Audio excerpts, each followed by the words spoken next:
ব্রহ্ম ব্রহ্ম কি? ভারতীয় দর্শনে ব্রহ্মকে কিভাবে ব্যাখ্যা করা হয়েছে, আজকের আমি এই বিষয়টা নিয়ে আলোচনা করব।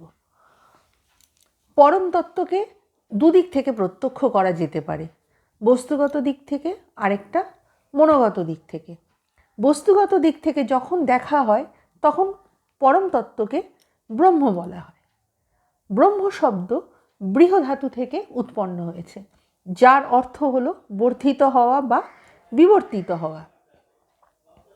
আদিতে ব্রহ্ম বোঝাতো যজ্ঞকে, তারপর প্রার্থনাকে এবং তারপর বর্তমান অর্থ পরম তত্ত্বকে, যা জগৎরূপে বিবর্তিত হয়। ব্রহ্ম হলো তাই যা স্বতঃস্ফূর্তভাবে প্রকৃতি এবং আত্মাতে রূপ গ্রহণ করে। ব্রহ্মই এই জগতের মূল কারণ। আবার ছান্দোগ্য উপনিষদে ব্রহ্মকে তজ্জলান বলে বর্ণনা করা হয়েছে। ব্রহ্ম হলো সেই যার থেকে এই জগৎ জাত হয়। এই জগৎ হচ্ছে যাতে লীন হয় ও যাতে জীবিত থাকে। তৈত্তিরীয় উপনিষদে বলা হয়েছে যা থেকে এই অখিল ভূতবর্গ উৎপন্ন হয়, উৎপন্ন হয়ে যার দ্বারা বর্ধিত হয় এবং বিনাশকালে যাতে গমন করে ও যাতে বিলীন হয়, তিনি হলেন ব্রহ্ম। ব্রহ্ম থেকে বিভিন্ন ভূতের উৎপত্তি হয়েছে এবং সেগুলো আমি এখন পরপর বর্ণনা করব। ব্রহ্ম থেকে আকাশের উৎপত্তি, আকাশ থেকে বায়ু, বায়ু থেকে অগ্নি, অগ্নি থেকে জল, জল থেকে পৃথিবী, পৃথিবী থেকে ওষুধি সকল, আবার ওষুধি সকল থেকে অন্ন এবং অন্ন থেকে পুরুষ অর্থাৎ মানুষের উৎপত্তি হয়েছে। কিন্তু বিবর্তন সম্পর্কীয় যথাযথ মতবাদটা পাওয়া যায় তৈত্তিরীয় উপনিষদের পঞ্চকোষ মতবাদে। নিম্নতম স্তর হলো অন্নময় কোষ। জীব অন্ন থেকে জাত হয়, অন্নের দ্বারা জীবন ধারণ করে এবং জীবন শেষে অন্নে লীন হয়ে যায়। কিন্তু অন্ন বা জড় অচেতন, প্রাণের ব্যাখ্যা তার থেকে পাওয়া যায় না। ব্রহ্ম শুধুমাত্র জড়ের উৎপত্তিতেই তৃপ্ত হতে পারে না। জড়ের উদ্দেশ্য তখনই পূর্ণ হয় যখন প্রাণের উৎপত্তি হয়। তাই প্রাণের উৎপত্তি হলে তখনই জড়ের উদ্দেশ্যটা পূর্ণ হচ্ছে। কিন্তু প্রাণের লক্ষ্য তখনই পরিপূর্ণ হয় যখন মনের উৎপত্তি হয়। তাই আমরা পাই মনোময় কোষ।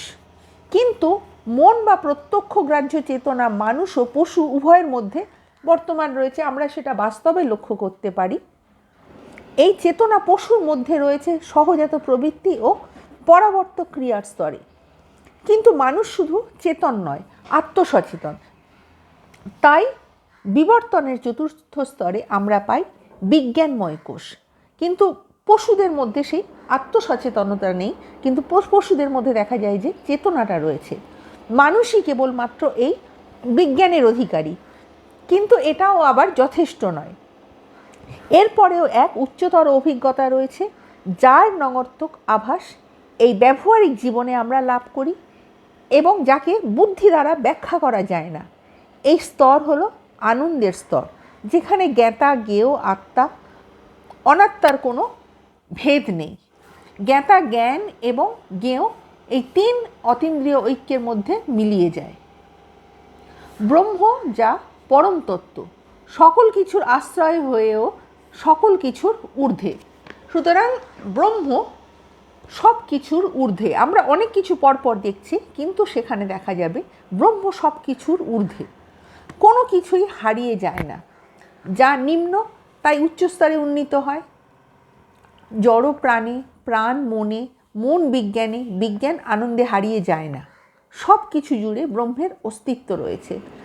ব্রহ্ম হলেন অন্তর্যামী এবং সর্বভূতান্তর আত্মা। ব্রহ্ম সব কিছুই তিনি বুঝতে পারেন।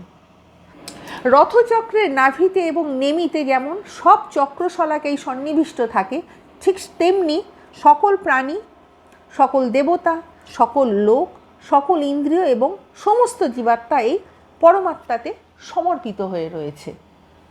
ব্রহ্ম সম্পর্কে আবার কঠোপনিষদে বলা হয়েছে, এই যা কিছু চরাচর বস্তু দৃষ্ট হয় পরব্রহ্ম আছেন বলেই সেই সমস্ত তার থেকে নিঃসৃত হয়ে স্পন্দিত হচ্ছে। সেই ব্রহ্ম উদ্যত বজ্র সদৃশ্য অতি ভয়ানক। যারা এই ব্রহ্মকে জানেন তারা অমর হন। সুতরাং এখানে যে বজ্র সদৃশ্য এবং ভয়ানক এবং কঠিন ব্রহ্মের কথা বলা হচ্ছে, এবং এই ব্রহ্মকে যারা জানতে পারছেন তারা একমাত্র অমর হতে পারেন। যে তত্ত্বকে বস্তুগত দিক থেকে ব্রহ্ম বলা হয়, সেই তত্ত্বকেই মনোগত দিক থেকে আত্মা বলা হয়। ব্রহ্ম ও আত্মা এই দিক থেকে বলা হচ্ছে সমর্থক, কেননা বস্তুগত দিক থেকে যখন যে তত্ত্বকে ব্রহ্ম বলা হচ্ছে, আবার মনোগত দিক থেকে সেই তত্ত্বটাকেই বলা হচ্ছে যে আত্মা। সুতরাং আত্মা এবং ব্রহ্ম হচ্ছে সমার্থক। বৃহদারণ্যক উপনিষদে বলা হয়েছে এই সমস্তই আত্মা, এই আত্মজ্ঞান অমৃত, ইনি ব্রহ্ম, এই ব্রহ্মজ্ঞানী সব। ওই উপনিষদে অন্যত্র আবার বলা হয়েছে এই সর্বানুভবকারী আত্মা ব্রহ্ম, এই হলো সব বেদান্তের উপদেশ। যিনি সাক্ষাৎ অপরোক্ষ ব্রহ্ম, তিনি সর্বান্তর আত্মা, অর্থাৎ আত্মা যা তাই হচ্ছে অপরোক্ষ ব্রহ্ম। বৃহদারণ্যক উপনিষদের আবার অন্য জায়গায় বলা হয়েছে যিনি আত্মা তিনি অবশ্যই ব্রহ্ম, তিনি বিজ্ঞানময়, মনোময়, প্রাণময়, চক্ষুময়, শ্রোত্রময়, পৃথিবীময়, তপময়, বায়ুময়, আকাশময়, তেজময়, অতেজময়, কামময়, অকামময়, ক্রোধময়, অক্রোধময়, ধর্মময়, সর্বময়। অন্যত্র বলা হয়েছে এই আত্মাই অজ, অজর, অমর, অমৃত, অভয় ও ব্রহ্ম। অভয়ই ব্রহ্ম, যিনি এই রূপ জানেন তিনি অভয় ব্রহ্ম হন। আবার কঠোপনিষদে বলা হচ্ছে ব্রহ্মের জন্ম নেই, মৃত্যু নেই। এই আত্মা কারণান্তর থেকে উদ্ভূত হয়নি, ব্রহ্ম থেকেও কিছু উৎপন্ন হয়নি। এই আত্মা জন্মহীন, নিত্য, শাশ্বত ও পুরানো। শরীর নিহত হলেও তার নাশ হয় না। সুতরাং শরীরটা মানুষ কেন পায়? তার কর্মফল ধারণের জন্য সে শরীর গ্রহণ করে, কিন্তু ব্রহ্ম তিনি অমর, তিনি শাশ্বত। আর মানুষ কর্মফল করার জন্য তারা শরীর ধারণ করে, তাই শরীর নিহত হলেও তার কখনো নাশ হয় না। ছান্দোগ্য উপনিষদে বলা হয়েছে যিনি সর্বকর্মা, সর্বকাম, সর্বগন্ধ, সর্বরস সব কিছু ব্যক্ত হয়ে বিদ্যমান, তিনি ইন্দ্রিয় শূন্য ও আগ্রহ বিবর্জিত, ইনি হৃদয় পদ্ম মধ্যে অবস্থিত আমার আত্মা, ইনি ব্রহ্ম। সুতরাং আত্মজ্ঞান হতে হয়। ব্রহ্মকে জানতে গেলে আমাদের আত্মজ্ঞান হতে হবে, যেটাই আমাদের আত্মা, সেই তত্ত্বের জগতে, বাস্তব জগতে তিনি হলেন ব্রহ্ম। আবার এই উপনিষদে অন্যত্র বলা হচ্ছে অক্ষিগোলকের এই যে পুরুষ দৃষ্ট হন ইনি আত্মা, ইনি অমর ও ভয়াতীত, ইনি ব্রহ্ম। আবার ওই উপনিষদের আরেক জায়গায় বলা হচ্ছে এই আত্মাই অমৃত ও অভয়, ইনি ব্রহ্ম। উপনিষদের মহাবাক্য তত্ত্বমসি, তুমি সেই। আত্মাই ব্রহ্ম, আত্মা ও ব্রহ্মের অভিন্নতার কথা ব্যক্ত করা হয়েছে। ব্রহ্ম উপাদান কারণ, আকার কারণ, নিমিত্ত কারণ ও পরিণাম কারণ। বিশ্বের মূল তত্ত্ব হল ব্রহ্ম। তার উপাদান বিভিন্ন রূপে প্রকট হয়ে নামের দ্বারা চিহ্নিত হয়ে বহু রূপে প্রকাশ পেয়েছে। যেমন একটা মৃত্তিকা পিণ্ডের দ্বারা মৃত্তিকার পরিণামভূত সবই জানা যেতে পারে। আমরা মৃত্তিকাকে দিয়ে আমরা কিন্তু যেমন ইচ্ছা যেমন কিছু তৈরি করতে পারি, তেমনি ব্রহ্মের দ্বারা ব্রহ্মের পরিণামভূত সবই জানা যেতে পারে। ব্রহ্ম যেমন উপাদান কারণ তেমনি পরিণাম কারণ, ফাইনাল কজ। আবার কঠোপনিষদে বলা হয়েছে একং রূপং বহুধা য করতি, ব্রহ্ম এক রূপকে বহু রূপে প্রকাশ করেছেন। তিনি কিন্তু একটাই, কিন্তু তিনি তার রূপ বহু রূপকে তিনি বিভিন্নভাবে প্রকাশ করেছেন। কঠোপনিষদের আবার অন্য জায়গায় বলা হচ্ছে একই অগ্নি যেমন জগতে প্রবিষ্ট হয়ে রূপে রূপে প্রতিরূপ হয়েছেন এবং তাদের দ্বারা অস্পৃষ্ট হয়ে তদতিরিক্ত রূপে বর্তমান রয়েছেন। ব্রহ্ম হলো নিমিত্ত কারণ, এফিসিয়েন্ট কজ। ব্রহ্ম বিশ্বের অভ্যন্তরে অবস্থান করে বিশ্বকে নিয়ন্ত্রণ করছে, সুতরাং তিনি আদি কারণ, তিনি সব কিছুকে তিনি নিয়ন্ত্রণ করছেন। তিনি বিশ্বের অভ্যন্তরে অবস্থান করে তিনি বিশ্বকে নিয়ন্ত্রণ করছেন। আবার বৃহদারণ্যক উপনিষদে বলা হয়েছে যে ব্রহ্ম সর্বভূতের অন্তরে থেকে তাদের নিয়ন্ত্রিত করেন।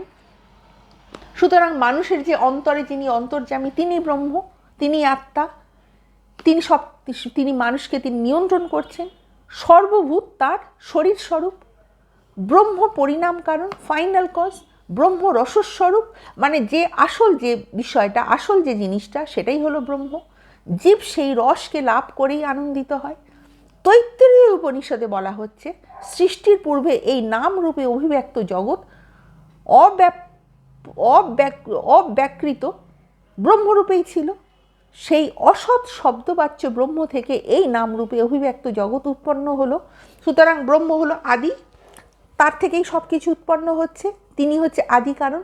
তিনি নিজেই আপনাকে এরূপ করলেন, এই কারণে তাকে স্বয়ংকর্তা বলা হয়। যেহেতু তিনি সব কিছু সৃষ্টি করছেন, তিনি সব কিছু জানতে পারছেন, তাই তাকে স্বয়ংকর্তা বলা হচ্ছে।